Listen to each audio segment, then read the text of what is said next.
नमस्कार प्यारे बच्चों। बहुत बहुत स्वागत है आप लोगों का सिंपल एजुकेशन में।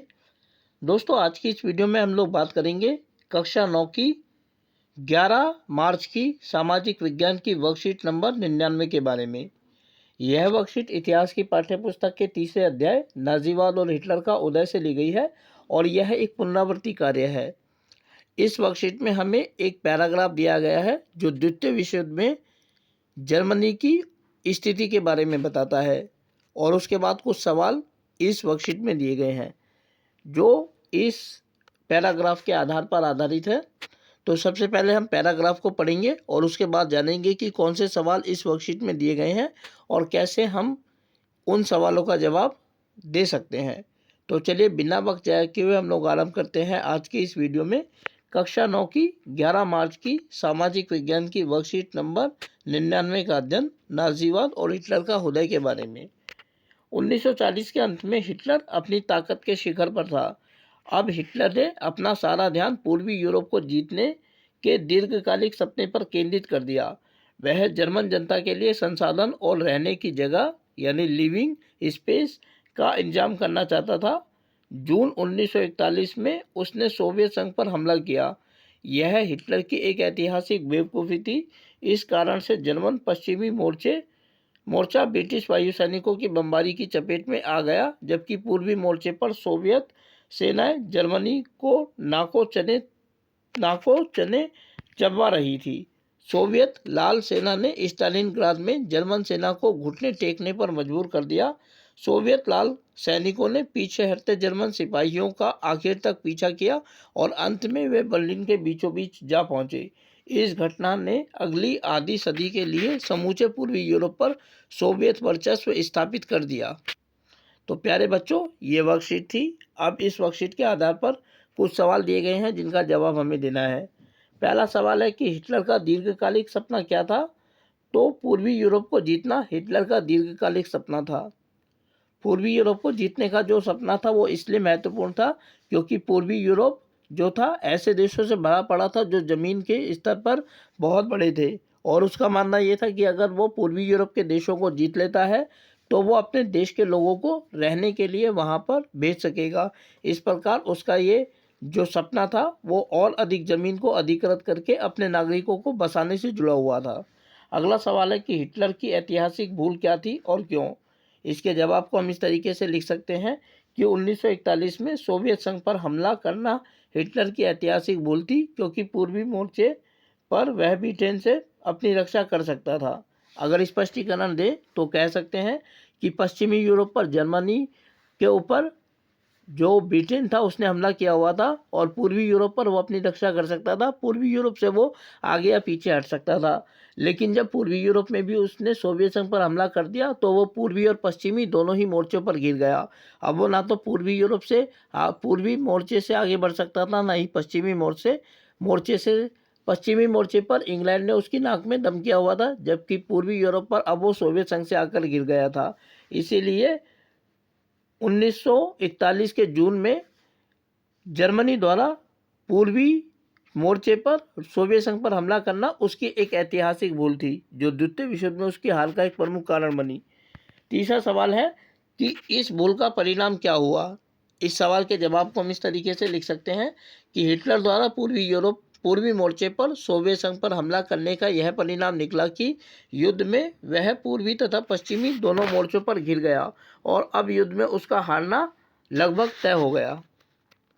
अर्थात जो पूर्वी यूरोप था, पूर्वी मोर्चा था, वहाँ खाली था। वो अपनी रक्षा पूर्वी मोर्चे पर कर सकता था। पश्चिमी यूरोप पर ब्रिटेन से उसकी लड़ाई पहले ही जारी थी और जर्मनी की हार वहाँ पर लगातार हो रही थी। तो अगर वो चाहता तो पूर्वी यूरोप से अपने आप को बचा सकता था, लेकिन पूर्वी मोर्चे पर उसने सोवियत संघ पर हमला कर दिया, जिसकी वजह से उसके हाथ से ये अवसर निकल गया कि वो पूर्वी मोर्चे पर अपने आप की रक्षा कर सके किसी देश के आक्रमण से। लेकिन क्योंकि उसने पूर्वी मोर्चे पर सोवियत संघ पर हमला कर दिया था, इसीलिए उसके हाथ से यह अवसर निकल गया। अगला सवाल है कि 1930 के अंत तक हिटलर किस प्रकार अपनी ताकत के शिखर पर था। इसके जवाब को हम इस तरीके से लिख सकते हैं कि 1940 के अंत तक हिटलर ने निरंतर जीत रहा था, उसने पोलैंड को हरा दिया था। अर्थात 1939 ईस्वी में जब द्वितीय विश्व युद्ध आरंभ हुआ था तो उस समय तक जर्मनी एक ताकतवर देश बन गया था।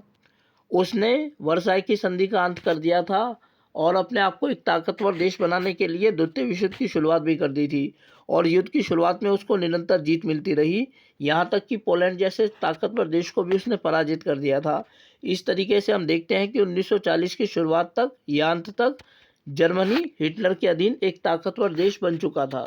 अगला सवाल जो कि इस वर्कशीट का अंतिम सवाल है, इस प्रकार है कि अगली आधी सदी तक समूचे पूर्वी यूरोप पर सोवियत वर्चस्व किस प्रकार स्थापित रहा।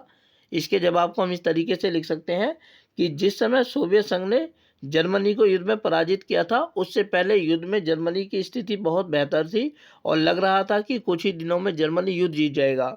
लेकिन जब सोवियत संघ ने जर्मनी को पराजित किया तो पता चला कि 1917 की क्रांति के बाद सोवियत संघ में एक ऐसी उत्पादन पद्धति को अपनाया गया था जिसे साम्यवाद कहा गया। पूर्वी यूरोप के सभी देशों ने सोवियत संघ के नेतृत्व में साम्यवाद को अपनाया। दोस्तों स्पष्टीकरण इसका देता हूँ। 1940 ईस्वी में जब द्वितीय विश्व युद्ध 1939 ईस्वी में जब द्वितीय विश्व युद्ध शुरू हुआ तो जर्मनी एक ताकतवर देश के रूप में उभरकर सामने आया था। बड़ी तेजी से वो आगे बढ़ रहा था, पोलैंड को भी उसने पराजित कर दिया था। ऐसे में कोई भी देश जो था वो जर्मनी का सामना करने की स्थिति में नहीं था, यहाँ तक कि इंग्लैंड और फ्रांस जैसे ताकतवर देश भी जर्मनी के सामने घुटने टेकने की स्थिति में थे। लेकिन 1940 के अंत में जून 1941 ईस्वी में जर्मनी ने पूर्वी मोर्चे पर सोवियत संघ पर हमला कर दिया और सोवियत संघ ने जर्मनी को बुरी तरीके से पराजित किया। जब सोवियत संघ ने जर्मनी को पराजित किया तो पूरी दुनिया हैरान रह गई कि ऐसा कैसे हुआ। जब इस बात का विश्लेषण किया गया तो पता चला कि 1917 में रूस में जो साम्यवादी क्रांति हुई थी उसके परिणाम स्वरूप रूस में उत्पादन की एक ऐसी पद्धति को अपनाया गया था जिसे साम्यवाद कहा जाता था। इसके अंतर्गत उत्पादन के सभी साधनों पर राज्य का अधिकार था। हर व्यक्ति राज्य के लिए उत्पादन करता था और हर व्यक्ति को अपनी ज़रूरत के अनुसार राज्य से जो उसका प्रतिफल है वो प्राप्त होता था। और जब द्वितीय विश्व युद्ध खत्म हुआ और इंग्लैंड और फ्रांस के कब्जे वाले दुनिया के अधिकांश देशों को आज़ाद किया गया तो उस समय ये प्रश्न उठा कि वो देश अपने विकास के लिए कौन सा मार्ग अपनाए। उस समय विकास का मार्ग अपनाने के लिए दो मॉडल प्रचलित थे। एक तरफ पूंजीवाद था जिसका नेतृत्व संयुक्त राज्य अमेरिका कर रहा था और दूसरी तरफ साम्यवाद था जिसका नेतृत्व सोवियत संघ कर रहा था। पूर्वी यूरोप के देशों ने भी अपने विकास के लिए इनमें से किसी एक मॉडल को चुनने के बारे में सोचा। इनमें जो सबसे बड़ा मॉडल था वो सोवियत संघ का था और पूर्वी यूरोप के देशों ने अपने मॉडल के रूप में सोवियत संघ का मॉडल साम्यवाद को अपनाया। इसके लिए उन्होंने सोवियत संघ के वर्चस्व को स्वीकार किया और सोवियत संघ के वर्चस्व में साम्यवाद के मॉडल को अपनाया और अगली आधी सदी तक 1945 से लेकर 1991 ईस्वी तक पूर्वी यूरोप के अधिकांश देश साम्यवादी उत्पादन प्रणाली का हिस्सा रहे। इस प्रकार हम देखते हैं कि द्वितीय विश्व युद्ध के बाद लगभग आठवीं शताब्दी तक पूर्वी यूरोप के देशों पर सोवियत संघ के साम्यवादी मॉडल का वर्चस्व स्थापित रहा। तो प्यारे बच्चों, आज की इस वीडियो में हम लोगों ने बात की कक्षा 9 की 11 मार्च की सामाजिक विज्ञान की वर्कशीट नंबर 99 के बारे में। उम्मीद करता हूं कि आप लोगों को वीडियो अच्छी लगी होगी और साथ ही आप लोगों से अनुरोध करता हूं कि यदि वीडियो अच्छी लगी तो वीडियो को लाइक और चैनल को सब्सक्राइब जरूर करें। इसके अलावा आगे आने वाले अन्य दिनों में अन्य वीडियोस को देखने के लिए जुड़े रहें मेरे साथ मेरे इस यूट्यूब चैनल पर जिसका नाम है सिंपल एजुकेशन। फिलहाल आप लोगों से विदा लेना चाहूँगा। वीडियो को देखने के लिए आपका बहुत बहुत धन्यवाद।